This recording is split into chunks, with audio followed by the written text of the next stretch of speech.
Jemaat, marilah dengan bangkit berdiri kita menyanyikan pujian PKJ 59, 3 kali besarlah Tuhan.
Mari pada saat ini kita bersama-sama menahbiskan ibadah kita dengan pengakuan bahwa kebaktian kita berlangsung dalam nama Bapa, Anak, dan Roh Kudus.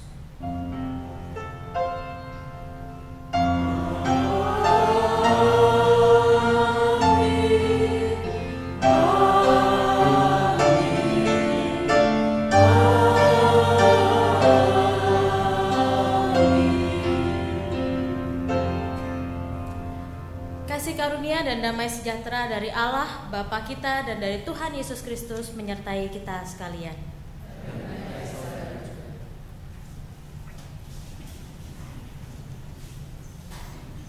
Bapak Ibu Saudara yang terkasih dalam Tuhan Yesus Kristus, pada hari ini, pada saat ini kita akan belajar mengenai satu tema.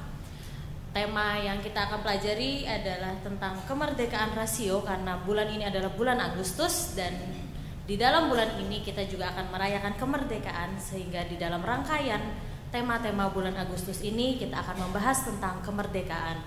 Terkhusus pada hari ini, pada minggu ini kita akan membahas tentang kemerdekaan rasio. Apa itu kemerdekaan rasio? Bagaimana kita menggunakan rasio di dalam kehidupan kita? Nanti kita akan pelajari bersama.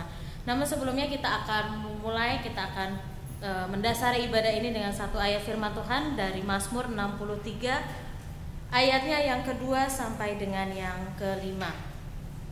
Ya Allah, Engkaulah Allahku, aku mencari Engkau, jiwaku haus kepadamu. Tubuhku rindu kepadamu seperti tanah yang kering dan tandus tiada berair. Demikianlah aku memandang kepadamu di tempat kudus sambil melihat kekuatanmu dan kemuliaanmu.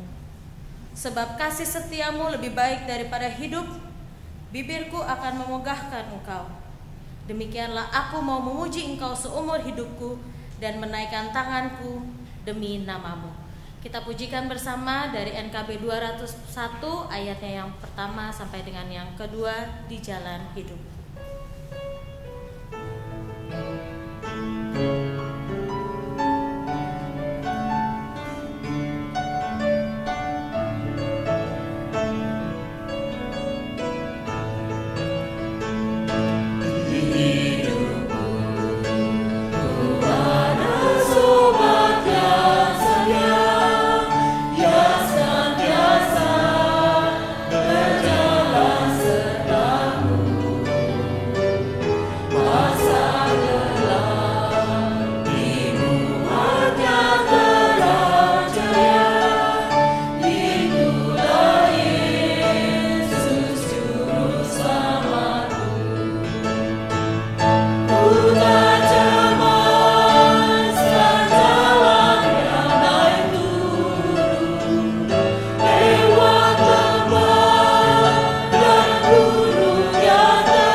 dalam doa. Bapa yang kami kenal dalam Tuhan kami Yesus Kristus, bila pada sore hari ini Engkau masih mengizinkan kami untuk hadir di gereja, untuk bersama-sama bersekutu, untuk bersama-sama memuji memuliakan nama Tuhan, dan untuk bersama-sama mendengarkan firman Tuhan, kami mengucap syukur atas berkat-Mu yang luar biasa di dalam kehidupan kami. Terima kasih ya Bapa, karena tiada henti-hentinya Engkau memberkati kami dengan kesehatan, Engkau memberkati kami dengan kekuatan yang baru, sukacita yang baru, damai sejahtera yang baru di dalam hati kami. Meskipun di dalam pergumulan kami, Engkau selalu ada bersama kami. Namun ya Bapa, kami sebagai manusia biasa juga sering kali melupakan Tuhan. Apabila masalah datang, kami sering kali lupa kepada Tuhan, karena kami sering kali mengandalkan diri kami sendiri. Kami sering kali mengandalkan apa yang dapat kami pikirkan, apa yang dapat kami usahakan, dan melupakan kuasa Tuhan yang sangat besar, yang mampu menolong kami, yang mampu mengangkat kami di dalam setiap hal, di dalam setiap kesulitan hidup kami.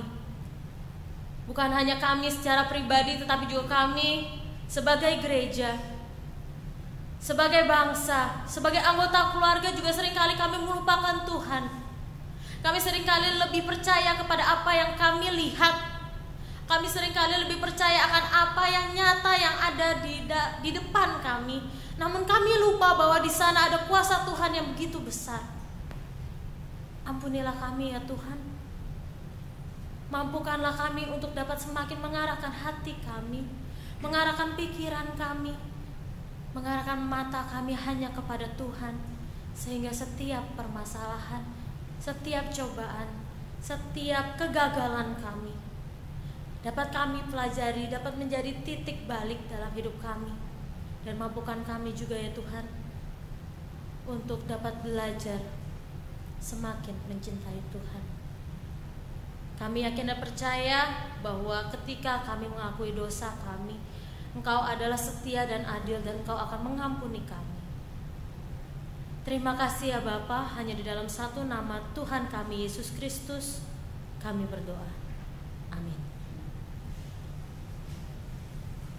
PKJ 127 bait yang pertama sampai yang ketiga, jadilah Tuhan kehendak-Mu.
Kepada setiap kita yang telah mengakui dosa dan kesalahan kita diberikan berita anugerah yang diambil dari Roma pasalnya yang ke-6 ayatnya yang ke-22. Tetapi sekarang setelah kamu dimerdekakan dari dosa dan setelah kamu menjadi hamba Allah, kamu beroleh buah yang membawa kamu kepada pengudusan, dan sebagai kesudahannya ialah hidup yang kekal. Demikianlah berita anugerah dari Tuhan.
Mari Bapak Ibu Saudara yang terkasih, sebelum kita membaca dan merenungkan firman Tuhan, kita bersatu di dalam doa. Bapa kami di dalam Tuhan Yesus Kristus, bila pada saat ini Engkau mengizinkan kami untuk membaca sebagian dari firman Tuhan, kiranya Engkau juga yang mau membukakan hati dan pikiran kami, Engkau yang memberikan hikmat kepada kami, Engkau yang membuat kami, Engkau yang memampukan kami untuk dapat mengerti apa yang kami baca, merenungkan apa yang kami baca dan juga mampukan kami untuk dapat melaksanakannya di dalam kehidupan kami sehari-hari. Kami mohon ya Bapa, kiranya Tuhan hadir pada saat ini sehingga apa yang kami baca pada hari ini tidak sia-sia, melainkan dapat membuat hidup kami menjadi lebih dekat kepada Tuhan, lebih mengenal Tuhan, dan menjadi lebih baik dari sebelumnya. Terima kasih ya Bapa, hanya di dalam satu nama Tuhan kami Yesus Kristus kami berdoa. Amin.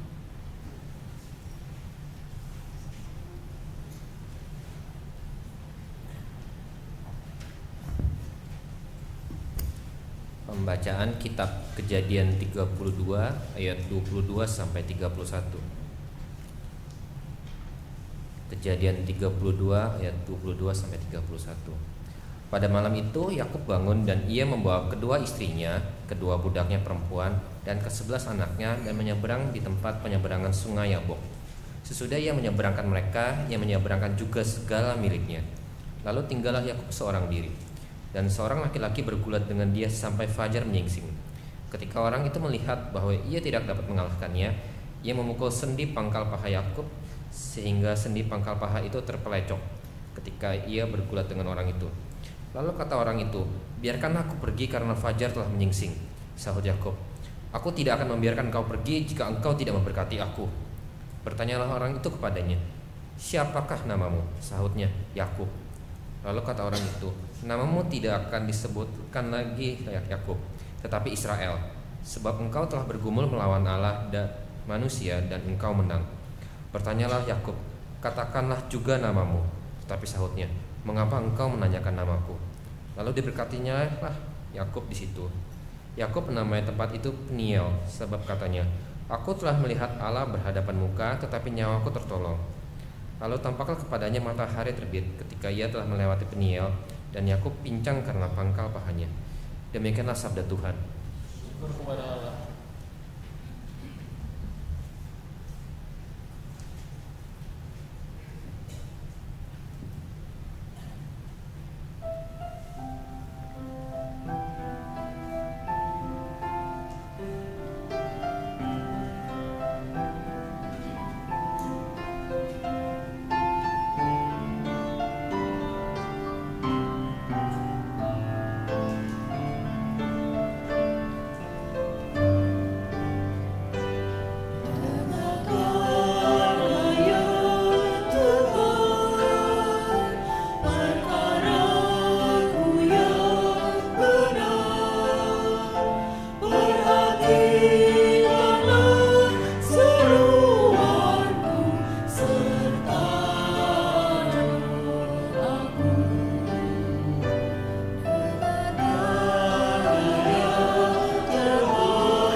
Pembacaan Roma 9 ayat 1 sampai 5.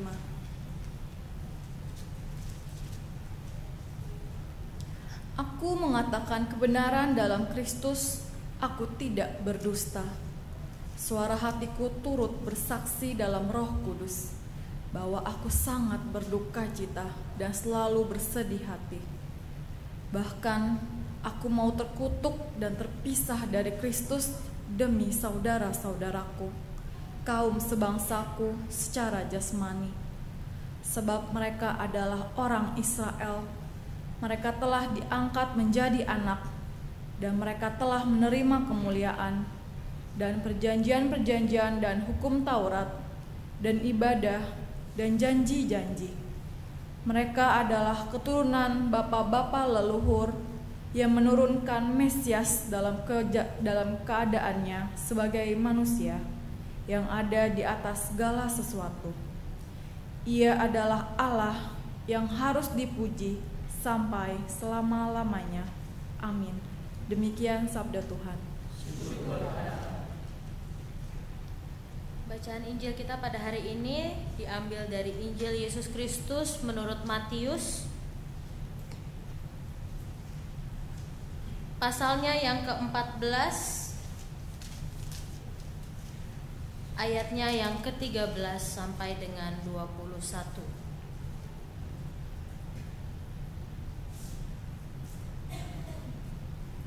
Setelah Yesus mendengar berita itu, menyingkirlah ia dari situ dan hendak mengasingkan diri dengan perahu ke tempat yang sunyi. Tetapi orang banyak mendengarnya dan mengikuti dia dengan mengambil jalan darat dari kota-kota mereka. Ketika Yesus mendarat, ia melihat orang banyak yang besar jumlahnya, maka tergeraklah hatinya oleh belas kasihan kepada mereka dan ia menyembuhkan mereka yang sakit. Menjelang malam, murid-muridnya datang kepadanya dan berkata, "Tempat ini sunyi dan hari sudah mulai malam. Suruhlah orang banyak itu pergi supaya mereka dapat membeli makanan di desa-desa." Tetapi Yesus berkata kepada mereka, "Tidak perlu mereka pergi. Kamu harus memberi mereka makan." Jawab mereka, "Yang ada pada kami di sini hanya 5 roti dan 2 ikan." Yesus berkata, "Bawalah kemari kepadaku."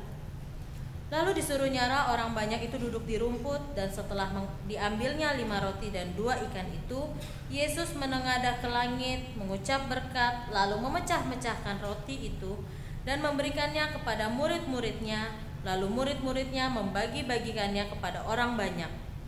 Dan mereka semuanya makan sampai kenyang. Kemudian orang mengumpulkan potongan-potongan roti yang sisa 12 bakul penuh. Yang ikut makan kira-kira 5.000 laki-laki, tidak termasuk perempuan dan anak-anak. Demikianlah Injil Yesus Kristus. Yang berbahagia adalah kita yang membaca, merenungkan firman Tuhan dan memeliharanya. Haleluya.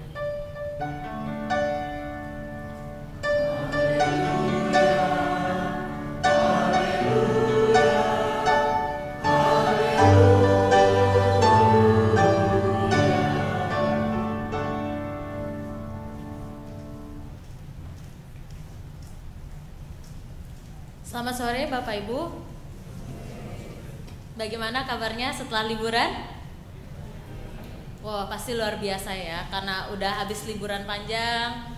Minimal istirahat di rumah, nggak kemana-mana gitu ya, karena kalau kemana-mana juga macet. Ternyata saya kira ketika lebaran itu jalanan akan kosong, tapi ternyata lebaran hari pertama itu jalanan sangat-sangat macet.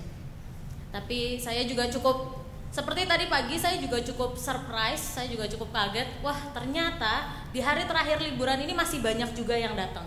Saya pikir dari tadi pagi, wah ini udah hari terakhir liburan, biasanya tengah malam baru nyampe rumah, lalu besok sudah kerja lagi, ke gerejanya minggu depan aja gitu. Tapi ternyata puji Tuhan di sini cukup penuh menurut saya untuk ibadah sore ya, karena tadi pagi juga cukup penuh. Tapi Bapak Ibu, itu bukan inti khotbah saya. Tapi saya hanya akan memulai khotbah saya dengan bertanya.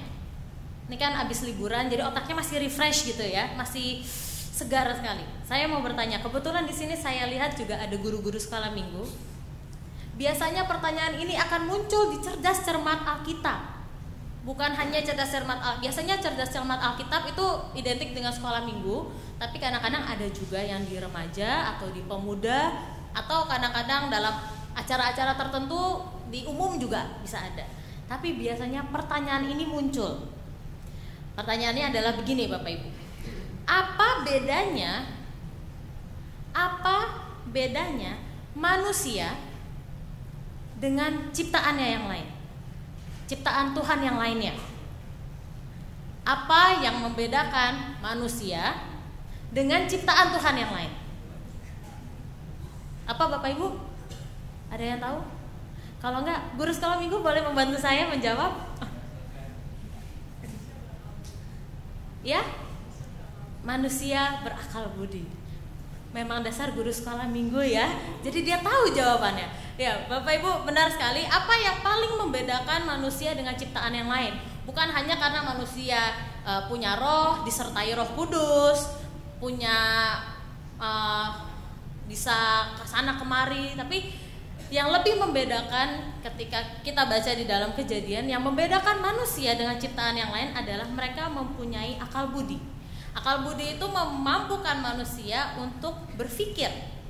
Memampukan manusia untuk berpikir, dan biasanya pikirnya itu harus logis. Berpikir logis mengakibatkan kita bisa mempertimbangkan sesuatu dengan sangat runtut, memprediksi. Kalau kayak itu kemarin Pilpres ada prediksinya berapa persen, itu bukan hanya sekedar itu, tapi itu juga berasal dari akal budi kita. Jadi ini kita bisa memprediksi. Akal budi membuat kita bisa berpikir dengan sehat, menentukan segala sesuatu dengan baik. Misalnya menentukan teman. Kalau kita lihat, aduh penampakannya begini, ya penampakannya sih nggak apa-apa lah ya, agak-agak kumel-kumel gitu. Yang penting kan dia orangnya baik, masih rajin ke gereja. Minimal kalau nggak ke gereja karena malu penampilannya kumel, dia masih mau berdoa. Kita bisa memilih. Kita berpikir kan, oh berarti dia orang baik, kita mau berteman. Itu karena kita pikir kita punya akal budi. Selain itu, akal budi juga memampukan kita untuk menentukan sikap. Misalnya dengan orang-orang tertentu kita harus bersikap seperti apa, itu juga kan kita pikir dulu. Mau ngomong, berbicara, itu juga harus dipikir dulu supaya perkataan yang kita keluarkan tidak sia-sia. Dan akal budi juga memampukan kita untuk menemukan solusi-solusi dalam permasalahan yang ada. Misalnya, dulu saya ngekos di Jogja. Kalau misalnya udah tanggal-tanggal tua, saya pikir ini terjadi pada beberapa orang, kebanyakan orang mungkin sudah bekerja. Tanggal tua biasanya udah mulai, yang tadinya masih bisa makan di mall gitu ya, karena di Jogja cukup murah. Tapi yang Jogja yang cukup murah pun ketika udah akhir bulan ternyata masalahnya, problemnya sama. Kalau sudah akhir bulan, kita mulai mencari restoran termurah. Kenapa? Karena pendapatan sudah mulai menipis. Lalu kita berputar otak bagaimana caranya supaya kita bisa hemat. Akal budi membuat kita bisa memikirkan segala sesuatu dengan baik. Karena memang akal budi adalah anugerah Tuhan. Akal budi adalah pemberian Tuhan yang membuat manusia lebih istimewa lagi dari ciptaan yang lain. Akal budi dikenal juga, kalau bahasa kerennya sesuai dengan tema kita, akal budi dinamakan juga dengan rasio atau rasionalitas. Itu kemampuannya untuk berpikir logis, terstruktur, dan mempertimbangkan segala sesuatu. Nah, namun kemudian Bapak Ibu, sebenarnya yang menjadi masalah adalah ketika seringkali kita memakai akal budi kita memakai rasio kita sangat tinggi dan mulai dimutlakan untuk segala sesuatu. Wah, kalau begini nih harus dipikir, kalau begitu tuh harus dipikir. Pada satu sisi itu baik, tapi kemudian ini akan menjadi bahaya ketika kita menggunakan akal budi kita terlalu mutlak dan kita tidak percaya lagi pada hal-hal yang tidak bisa dibuktikan dengan akal sehat. Kenapa saya bilang masalah? Karena Bapak Ibu, hal ini percaya atau tidak mempengaruhi juga kepercayaan kita kepada Tuhan. Bapak Ibu, percaya di sini ada Tuhan? Percaya Tuhan hadir? Mana buktinya? Mana wujud Tuhan? Bisa dilihat? Masuk akal? Tuhan hadir? Bisa dibuktikan? Wujudnya kelihatan? Bisa dipegang? Bisa disentuh? Apakah Tuhan rambutnya gondrong? Pakai baju putih dengan selendang biru, membawa tongkat, dan ada domba-dombanya? Seperti gambaran-gambaran yang selalu ada di slide atau di pajangan-pajangan tuh, lukisan-lukisan. Bisa dibuktikan? Tidak. Tapi kita mengimani Tuhan ada. Karena itu saya bilang ketika seseorang memakai rasionya, memakai akal budinya terlalu tinggi, akhirnya dia juga bisa sulit percaya bahwa Tuhan ada. Kalau percaya Tuhan aja sulit, apalagi percaya apa yang ada di dalam Alkitab, percaya perbuatan-perbuatan Tuhan. Dan Bapak Ibu, ini juga yang terjadi ketika beberapa orang-orang Kristen, teolog-teolog juga membaca bagian Injil yang tadi kita baca. Bapak Ibu kalau misalnya yang ikut dari kecil udah ke gereja pasti udah tahu, sudah hafal, sudah ngerti. Jangan-jangan juga Alkitabnya udah digaris-garisin di stabilo bahwa ini adalah salah satu cerita yang sangat terkenal. Sampai ada lagunya, lagu sekolah minggu. 5 roti dan 2 ikan. Lanjutannya? Tuhan Yesus yang memberkati, dimakan 5.000 orang, sisa 12 keranjang. Nah, ini adalah salah satu perikop di mana sampai ada lagunya. Artinya dia sangat terkenal. Bahkan mungkin orang yang bukan Kristen sekalipun bisa tahu gara-gara ada lagunya. Tapi yang menjadi masalah adalah semakin kita mendengar, semakin kita dewasa, semakin kita berbeda memandang perikop ini. Waktu masih kecil, diceritain sama guru sekolah minggunya, iya Tuhan Yesus membuat mujizat, dari 5 roti 2 ikan jadi bisa kasih makan 5.000 orang, sisa 12 keranjang. Hore, puji Tuhan, senang, yeay. Kita percaya aja, anak kecil. Mulai pra-remaja, mulai bosan. Mulai remaja, mulai apa sih? Mulai pemuda, mulai dewasa, mulai lansia, mulai mikir, ini kok bisa-bisanya 5 roti 2 ikan buat kasih makan 5.000 orang. Dari mana ceritanya? Hitung-hitungannya gimana? Matematikanya dulu dapat berapa ini yang nulis? Mulai ada keraguan. Bapak Ibu, karena keraguan itu bukan hanya melanda kepada orang-orang biasa, tapi juga melanda kepada teolog-teolog. Maka ada berbagai macam cara menafsirkan perikop ini. Namun sebelum itu, mari kita melihat dulu perikopnya. Saya mengajak kita untuk membuka kembali dari Matius 14 tadi. Kalau kita lihat di dalam bacaan kita ini ada sebuah peristiwa. Peristiwanya adalah ketika itu Yesus pada ayat yang pertama sampai dengan yang ke-12 menceritakan bagaimana Yohanes Pembaptis dibunuh. Nah, ketika Yohanes Pembaptis dibunuh, Yesus mendengar kabar itu, lalu Yesus, biar bagaimanapun Yohanes Pembaptis adalah orang yang membaptiskan Yesus, dia punya hubungan yang cukup dekat dengan Yesus, sehingga ketika mendengar kabar itu Yesus ingin menyingkir sejenak, ingin menenangkan diri.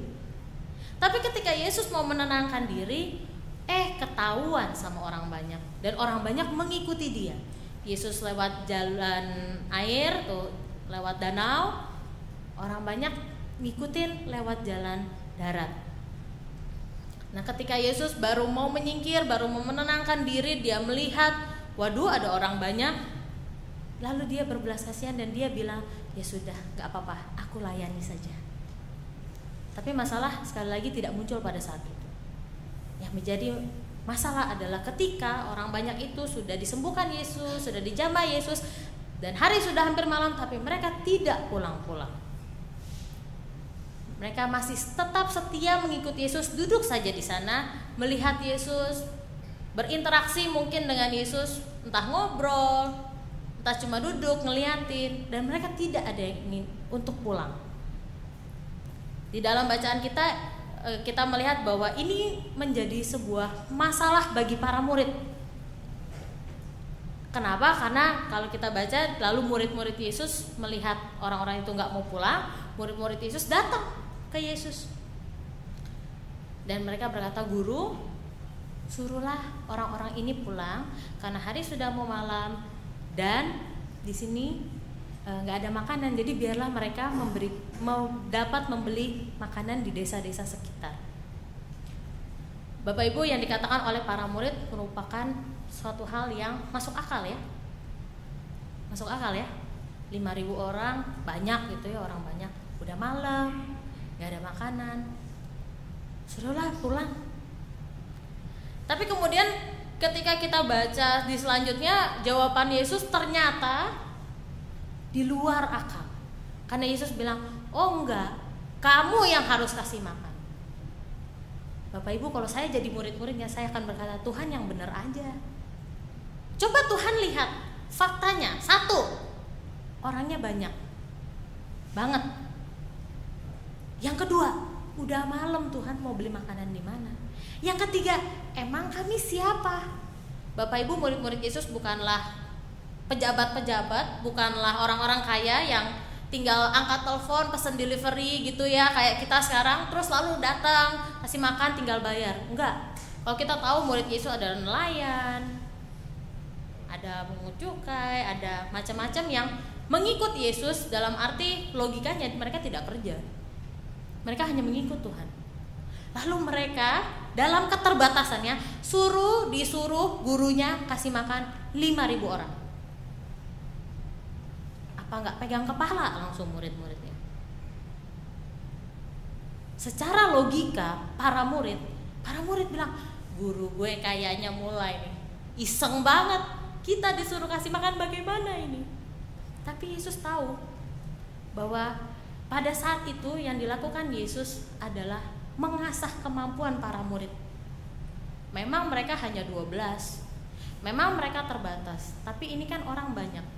Harusnya para murid punya cara bagaimana memberi makan 5.000 orang ini. Yesus memberikan kesempatan kepada para murid untuk mengolah akalnya.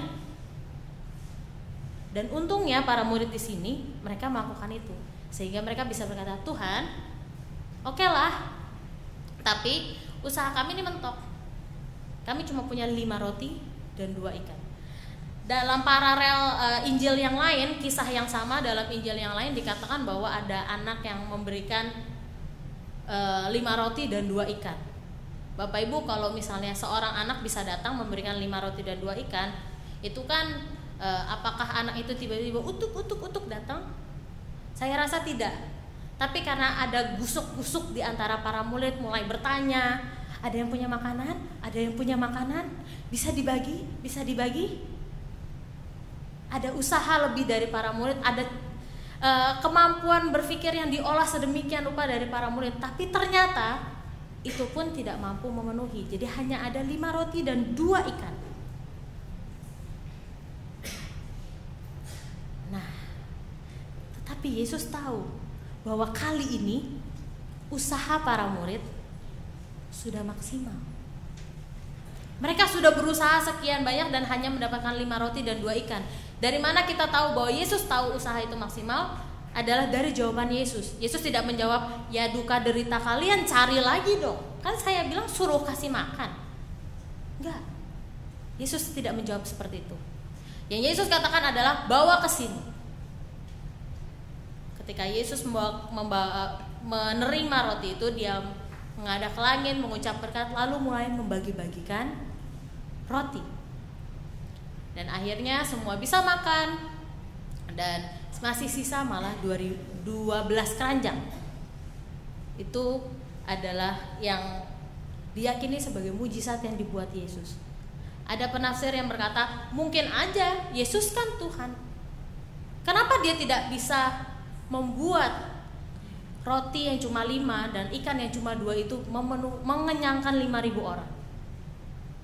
Bapak Ibu, bagi kita orang-orang yang mudah percaya, itu sangat mudah kita menerima, iyalah Yesus kan Tuhan, dia pasti bisa. Tetapi bagi orang-orang yang sangat rasional, mereka akan bertanya, itu gak mungkin, ini pasti ada yang salah. Karena itu muncullah tafsiran yang kedua.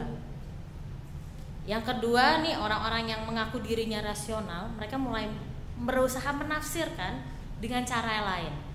Katanya mereka begini Bapak Ibu, bahwa bukan rotinya yang makin banyak, bukan ikannya yang makin banyak. Tetapi ketika Yesus mengangkat roti, mengucap berkat dan membagi-bagikan roti itu, orang-orang banyak itu sebenarnya tuh memang bawa bekal. Tapi selama ini mereka ngumpetin karena takut kurang, karena takut diminta sama sebelahnya. Belum lagi kalau sebelahnya makan lebih banyak dari dia gitu ya. Tapi ketika mereka melihat Yesus melakukan itu, cuma punya 5 roti dan 2 ikan, tapi Yesus mau membagi, maka hati mereka tergerak. Maka mereka mau mengeluarkan bekal mereka, dan bukan hanya mengeluarkan, tapi membagi-bagikan kepada orang banyak. Ya udah nih, kamu makan juga bagianku ini loh. Kamu udah dapat belum? Ini aku bawa roti loh, ini aku bawa roti. Itu katanya tafsiran yang kedua. Cara pandang yang kedua bahwa bukan rotinya yang makin banyak, tetapi Yesus dengan perbuatannya dia mengubahkan hati orang banyak yang tadinya pelit, akhirnya mau berbagi. Pertanyaan saya, itu lebih logis Bapak Ibu? Lebih masuk akal? 5 roti 2 ikan, jadi 5, bisa kasih makan 5.000 dan sisa 12 keranjang, lebih masuk akal? Bagi saya itu lebih tidak masuk akal. Kenapa Bapak Ibu? Menurut saya, merubah hati seseorang itu lebih sulit. Jangankan merubah hati, merubah kebiasaan aja susahnya luar biasa. Saya waktu mengerjakan skripsi, saya mempunyai pola tidur yang terbalik. Jadi saya itu biasanya tidurnya jam 6 pagi sampai jam 12 siang. Nanti jam 10 malam sampai jam 6 pagi saya ngerjain skripsi. Untuk mengubah kebiasaan itu aja, sampai sekarang saya masih suka pusing-pusing. Susah. Kenapa? Udah kebiasaan. Itu yang kebiasaan. Apalagi ini kebiasaan, apalagi ini adalah suatu hal perubahan hati yang tadinya nggak mau berbagi jadi mau berbagi.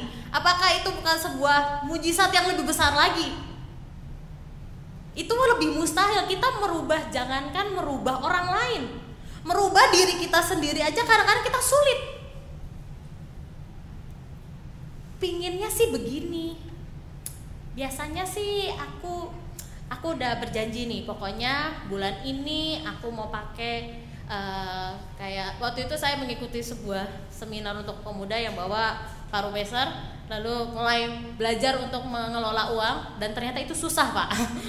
Itu tidak biasa dan itu harus dilakukan, tapi itu susahnya luar biasa.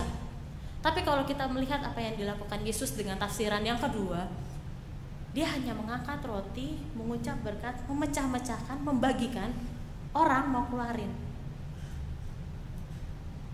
Lebih mujizat mana? Mengubah hati seseorang itu menurut saya lebih mujizat lagi.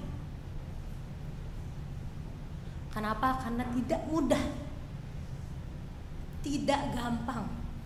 Apalagi dilakukan hanya dengan 1 kali contoh. Yang udah dicontohin berulang kali aja sulit. Misalnya Bapak Ibu punya anak, kamarnya berantakan, udah dirapiin, berantakan lagi, dirapiin, berantakan lagi, dirapiin, berantakan lagi, sampai akhirnya menyerah dan bilang, kamu ini memang kamarnya selalu berantakan, udah mama rapiin berulang kali nggak bisa juga. Kita padahal sudah nyontohin berulang kali, bukan? Tapi tetap anaknya tidak berubah. Naruh sepatu tetap 1 di kanan, 1 di kiri, 1 di ujung sana, 1 di ujung sana, tidak berubah. Dan menurut saya itu adalah hal yang tidak logis lagi ketika mereka mengatakan Tuhan mengubah hati. Gila, keren sekali Tuhan bisa mengubah hati. Bagaimana caranya mengubah hati? Menurut saya itu adalah hal yang sangat lebih tidak logis. Tapi seringkali itulah yang terjadi ketika kita berusaha untuk melogikakan segala sesuatu yang tadinya kita pikir, oh iya ya, ini udah logis nih, ini udah paling bener nih. Tapi ternyata bisa juga belok. Tapi ternyata Tuhan punya cara untuk mematahkan semua logika kita.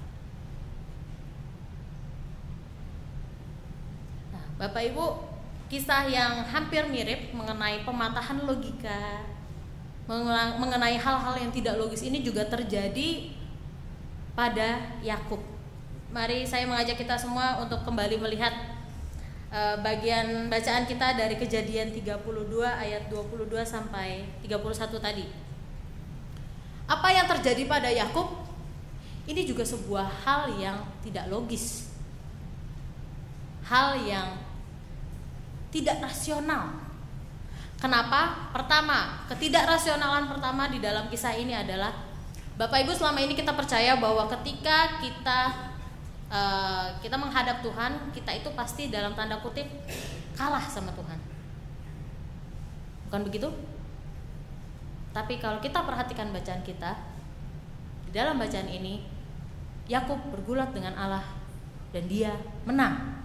Karena itu namanya diganti menjadi Israel, yang artinya dia yang bergulat dengan Allah dan menang. Itu ketidaklogisan pertama. Ketidaklogisan kedua adalah datang dari Yakub sendiri. Yakub adalah seorang Yahudi.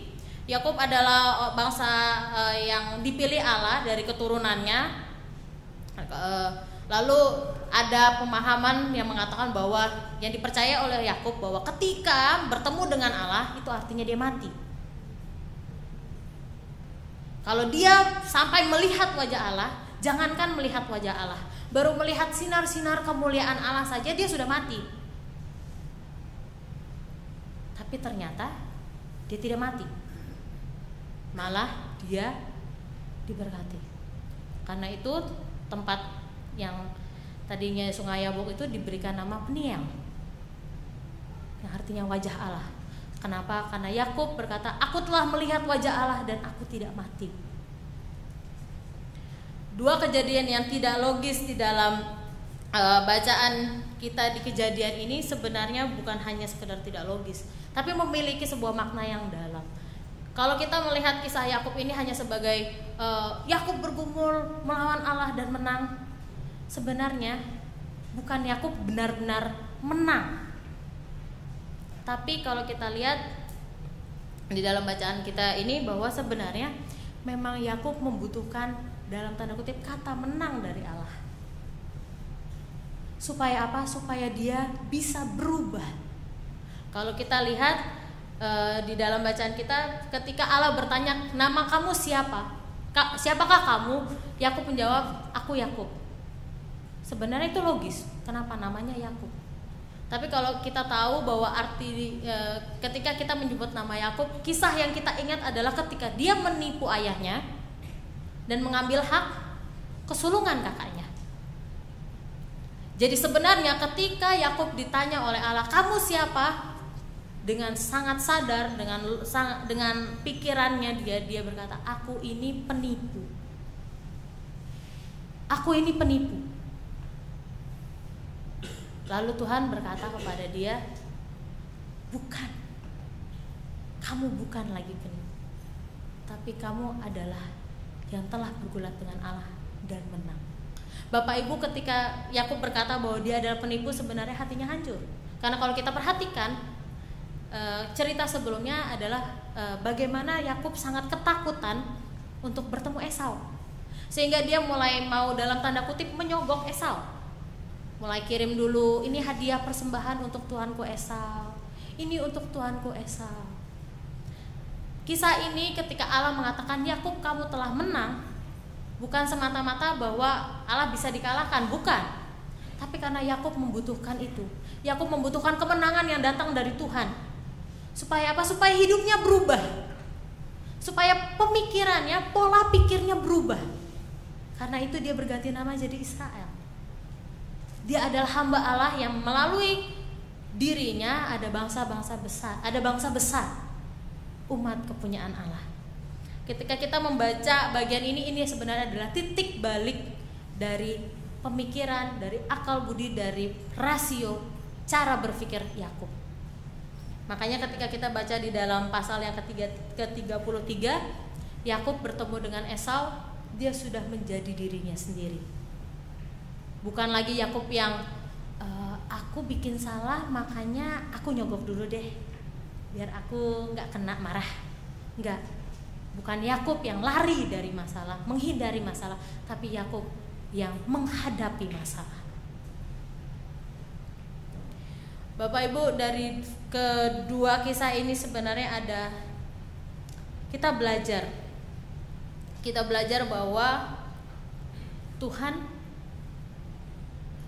mempunyai rasio yang sangat tinggi di atas kita, supra-rasional. Itu istilah yang tadi diingatkan oleh seorang pada saya, bahwa pemikiran kita adalah rasional, yang menurut kita tidak rasional adalah irasional, tapi pemikiran Tuhan supra-rasional, artinya di atas kita. Sehingga setiap kali kita punya sebuah pemikiran, kita punya sebuah pertimbangan, Tuhan bisa dengan mudah mematahkan apa yang kita rencanakan, apa yang kita pertimbangkan, apa yang kita pikir paling benar.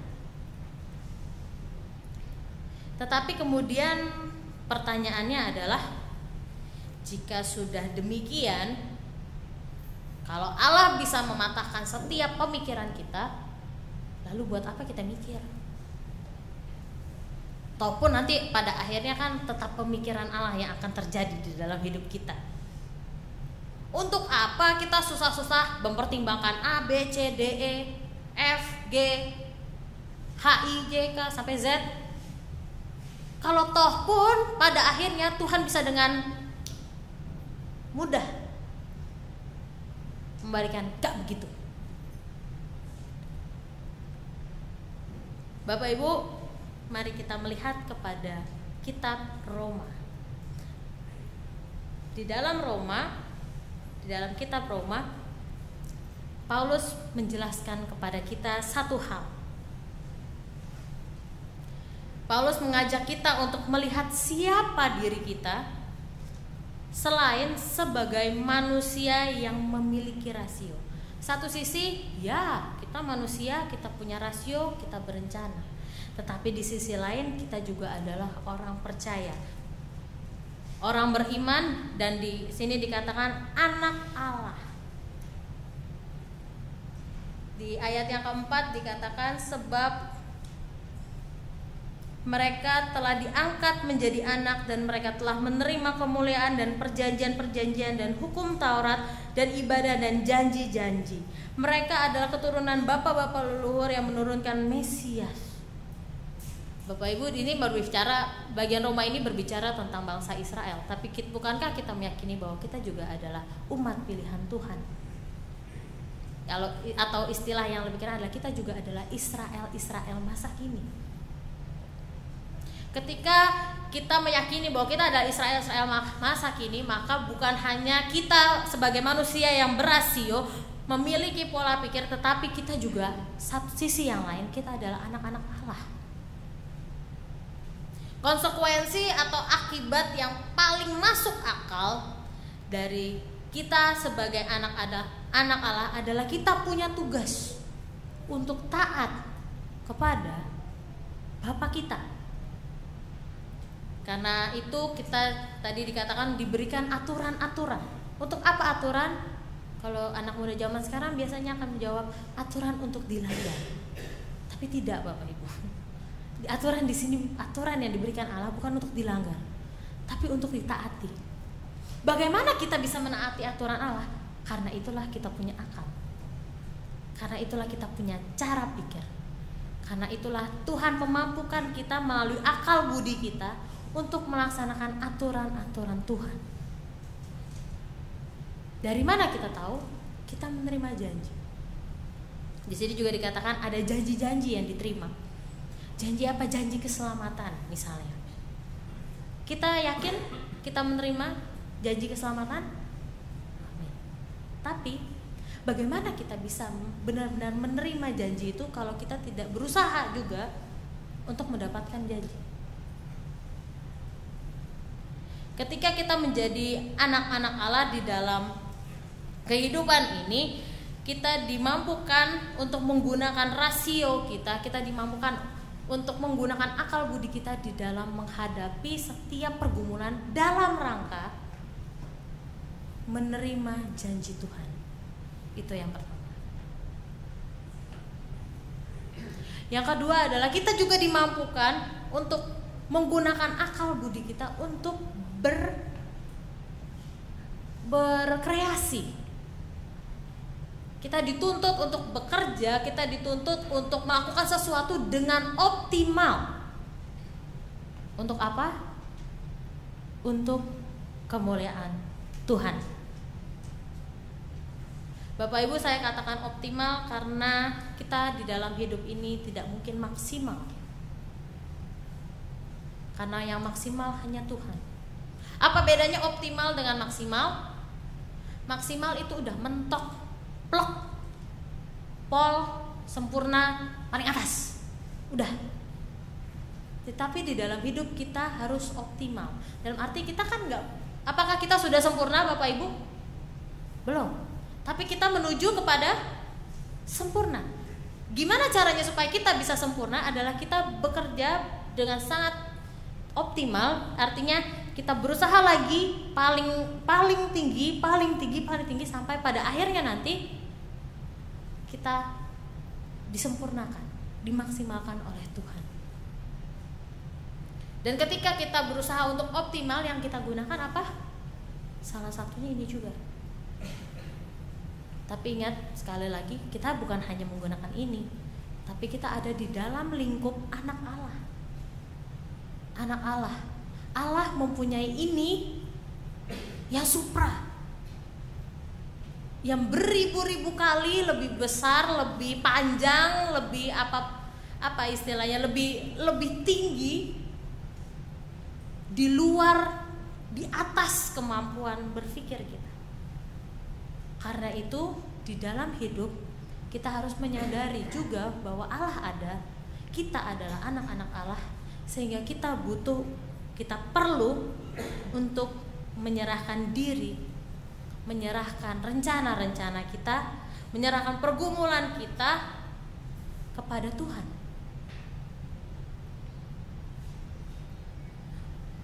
Bapak Ibu, inilah rasionalitas yang beriman, bahwa ketika rasio kita yang sangat terbatas ini kita serahkan kepada Tuhan dan akhirnya menjadi tidak terbatas. Itulah kemerdekaan kita. Bukankah orang merdeka itu sudah tidak punya batasnya? Kemerdekaan rasio kita juga tidak ada batasnya kalau kita mau menyerahkan kepada Tuhan yang memang rasionya supra, tidak terbatas. Bapak Ibu, bila kita simpulkan pada hari ini, kita belajar yang pertama bahwa kita adalah manusia yang dianugerahi pikiran, dianugerahi rasio oleh Tuhan, dan hal itu harus kita gunakan secara optimal dalam menjalani kehidupan sehari-hari. Kita harus benar-benar berpikir untuk hidup kita.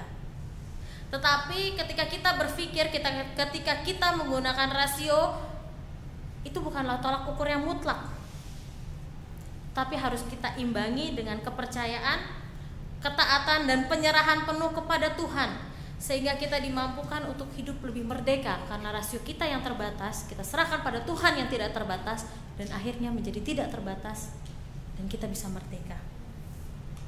Bapak Ibu, saya akan menutup dengan sebuah kalimat, bukan sebab akibat, tapi ini seperti kalimat tagline gitu ya. Saya menulis demikian: Bapak Ibu, rasio tanpa iman itu terbatas, tetapi iman tanpa rasio itu artinya tidak bertanggung jawab dan tidak bijaksana. Kiranya Tuhan menolong dan memampukan kita. Amin.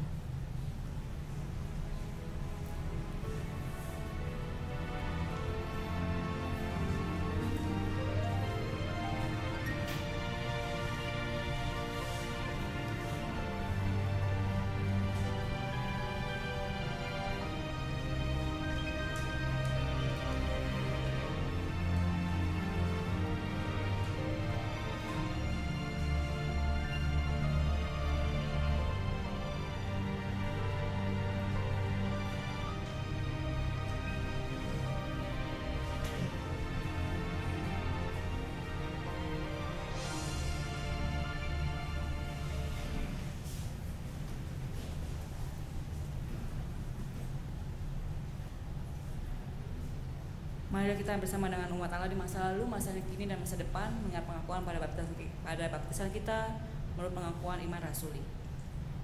Percaya kepada Allah, Bapa yang Maha Kuasa, Tuhan langit dan bumi, dan kepada Yesus Kristus, Anak yang tunggal Tuhan kita, yang dikandung dari Roh Kudus, lahir dari darah Maria, yang menderita sengsara di bawah pemerintahan Pontius Pilatus, disalibkan, mati dan dikuburkan, turun dalam kerajaan, pada hari yang ketiga bangkit pula dari antara orang mati, naik ke surga di sebelah kanan Allah, Bapa yang Maha Kuasa, dan di sana yang akan datang untuk menghakimi orang yang hidup dan yang mati.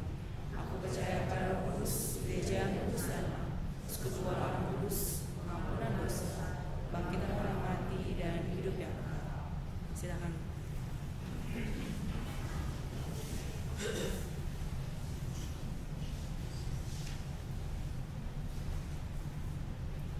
Bapak Ibu Saudara terkasih, mari kita bersama-sama menundukkan kepala kita menaikkan doa syafaat kita. Bapa yang kami kenal di dalam Tuhan kami Yesus Kristus, terima kasih ya Bapa bila pada saat ini Engkau telah mengingatkan kami untuk menggunakan rasio kami tapi tetap berserah kepada Tuhan, agar setiap yang kami rencanakan tidak menjadi terbatas, melainkan dapat menjadi tidak terbatas karena Tuhan. Ya Tuhan, pada saat ini juga kami ingin bersama-sama menaikkan doa syafaat kami. Kami ingin berdoa bagi saudara-saudara kami yang sedang mengalami pergumulan hidup, baik di dalam keluarga, pekerjaan, di dalam mencari pasangan hidup, di dalam studi, dan di dalam hal-hal lainnya, pergumulan apapun yang mereka hadapi. Kiranya Tuhan yang mau memampukan mereka di dalam menghadapi pergumulan tersebut, sehingga di dalam keadaan yang paling sulit sekalipun mereka tetap bisa merasakan Tuhan. Mereka tetap dapat bisa merasakan sukacita dari Tuhan. Kami juga mau berdoa ya Tuhan untuk teman-teman kami, untuk saudara-saudara kami yang sakit, baik yang dirawat di rumah sakit maupun yang dirawat di rumah atau sedang dalam masa pemulihan. Ya Bapa, Engkau yang kiranya mau mengembalikan kesehatan mereka, Engkau yang terus menjaga mereka, Engkau yang memulihkan mereka, Engkau yang menolong mereka tetap memberikan sukacita dan damai sejahtera, sehingga di dalam masa pemulihannya mereka juga tetap bisa semakin percaya kepada Tuhan. Ya Bapak, kami juga mau berdoa untuk gereja kami GKI Kafling Polri, juga untuk pencalonan penatua. Kiranya Tuhan yang mau menolong setiap prosesnya, Tuhan yang menunjukkan pelayan-pelayan-Mu yang siap, yang mau untuk melayani Tuhan. Kiranya Tuhan yang mau campur tangan di dalam setiap prosesnya, kami menyerahkan kepada Tuhan. Ya Bapak, kami juga mau berdoa untuk bangsa dan negara kami, Indonesia. Kami mengucap syukur ya Bapak karena Engkau telah ikut campur tangan di dalam pemilihan presiden dan wakil presiden. Namun ya Bapak, kami tahu bahwa proses ini juga belum selesai. Oleh sebab itu kami terus menyerahkan bangsa dan negara kami ke dalam tangan-Mu. Kiranya Engkau yang mau menolong siapapun presiden yang terpilih pada akhirnya nanti, yang akan dilantik nanti adalah yang daripada Tuhan, yang takut akan Tuhan, yang mampu membawa Indonesia ke arah yang lebih baik. Kami juga menyerahkan bangsa negara kami khususnya untuk keamanan kota Jakarta ya Tuhan, di dalam proses sampai dengan proses pelantikan presiden nanti. Kiranya Tuhan yang menolong, Tuhan yang menjagai kami, Tuhan yang menjagai juga bangsa dan negara kami. Ya Tuhan, kami juga menyerahkan seluruh hidup dan kehidupan kami. Kiranya Tuhan yang terus berjalan di depan kami, Tuhan yang menuntun langkah hidup kami, Tuhan yang menolong kami, Tuhan yang menguatkan kami di dalam setiap pergumulan, Tuhan yang memampukan kami untuk dapat menjalani kehidupan kami, Tuhan yang menolong kami untuk dapat berproses, belajar lebih baik lagi di dalam kehidupan kami. Seluruh hidup dan kehidupan kami serahkan hanya ke dalam satu nama, Tuhan kami Yesus Kristus yang telah mengajar kami berdoa. Bapa kami yang di surga, dikuduskanlah namamu, datanglah kerajaan-Mu, jadilah kehendak-Mu di bumi seperti di surga. Berilah kami pada hari ini makanan kami yang secukupnya, dan ampunilah kami akan salah kami, seperti kami juga mengampuni orang yang bersalah kepada kami, dan janganlah bawa kami dalam pencobaan, melainkan selamatkan kami dari yang jahat. Karena Engkau Maha, kerajaan dan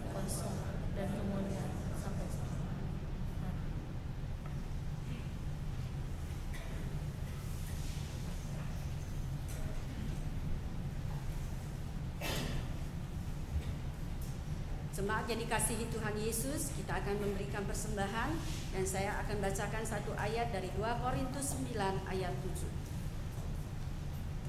Hendaklah masing-masing memberikan menurut kerelaan hatinya, jangan dengan sedih hati atau karena paksaan, sebab Allah mengasihi orang yang memberi dengan sukacita. Kantong persembahan diedarkan, kita menaikkan pujian, pakailah seluruh hidupmu.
Bapa di dalam surga, sungguh kami bersyukur dan terima kasih untuk kasih setiamu yang selalu mengiringi hidup kami. Terima kasih untuk pemeliharaanmu, untuk lindunganmu di dalam setiap detik kehidupan kami. Dan pada sore hari ini, kalau kami boleh hadir di rumahmu, itu juga semua karena kebaikan-Mu. Bapa, berilah kami hikmat dan bijaksana. Pakailah setiap kami Tuhan, untuk setiap pelayanan yang Engkau berikan kepada kami. Sekecil apapun pelayanan itu, biarlah setiap kami melakukannya dengan sungguh-sungguh, sebagai ungkapan syukur kepadamu yang sangat mengasihi kami. Dan pada saat ini Tuhan, kalau kami dapat memberikan persembahan kepada Bapa, kami sungguh sadari bahwa semuanya itu hanya berasal dari Bapa juga. Bapa, kami mohon Engkau memberkati tangan anak-anak-Mu yang akan mengelola persembahan ini, agar dapat dipakai seturut dengan kehendak-Mu, untuk menyatakan kasih-Mu dimanapun dan kapanpun. Terima kasih Bapa, kami naikkan doa persembahan ini hanya di dalam nama Tuhan Yesus, Juru Selamat kami yang hidup. Amin. Dengan tetap berdiri, Kita menaikkan nyanyian utusan Kendati Hidupku Tentram.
Masing-masing kita akan kembali lagi menggunakan akal budi kita di dalam melaksanakan, di dalam menjalani kehidupan kita. Namun ingatlah bahwa di atas akal budi kita masih ada akal budi Allah yang tidak terbatas. Dan serahkanlah segala rencana kita ke dalam tangan Tuhan supaya kita bisa hidup dengan merdeka. Karena itu Bapak Ibu sekalian, marilah kita mengarahkan hati kita kepada Tuhan. Marilah kita menjadi saksi Kristus. Terpujilah Tuhan. Marilah kita pergi dengan sejahtera dan kita menerima berkat Tuhan. Tuhan memberkati kita dan melindungi kita. Tuhan menyinari kita dengan wajah-Nya dan memberi kita kasih karunia. Tuhan menghadapkan wajah-Nya kepada kita dan memberi kita damai sejahtera. Amin.